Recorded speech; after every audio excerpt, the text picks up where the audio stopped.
First step, ihaapak po natin yung paa natin. Then, dahan-dahan po natin tatanggalin. Andito po yung mga materials na gagamitin natin. Meron po tayong tabo, waxing and stick, brush, plaster of Paris, ruler, sapatos, container, saka sand. Ruler na lang po yung ilang ng boxing.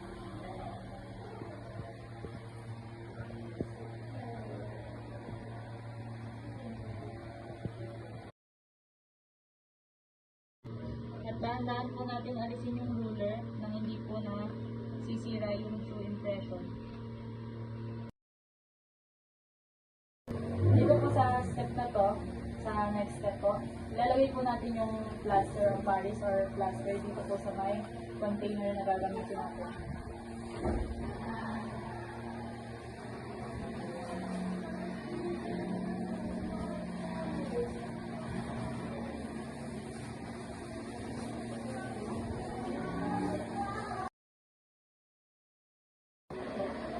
Step 4 po is mix the plaster of Paris.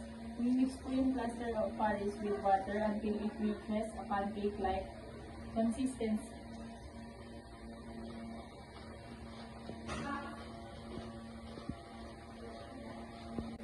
Dito po sa part na to, alisin po natin sa gilid ng shoe impression yung mga bato or unnecessary parts.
The step 6 po is allow the plaster to set.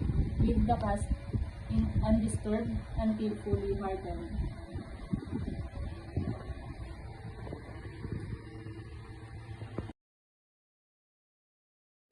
Then, the next step po is lalagay po natin yung stick.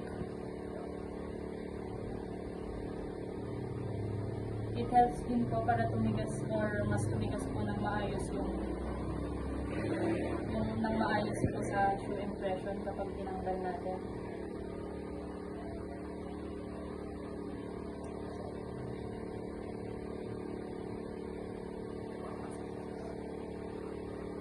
Then, after po natin ilagay yung mga sticks na ginamit natin is papatungan po ulit natin siya ng plaster. As you can see guys, ilalagay ko na po ulit yung plaster dito po sa may ibabaw ng sticks na nakalagay sa plaster din po.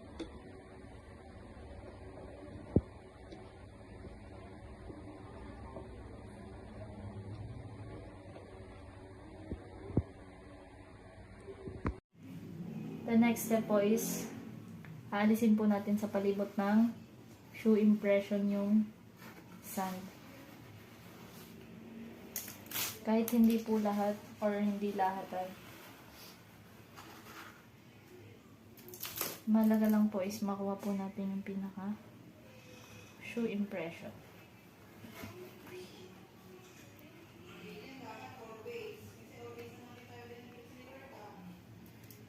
And eto po siya. Step mo. Next step po is gagamitan po natin siya ng brush at aalisin po natin yung dumi or yung sand po na ginamit.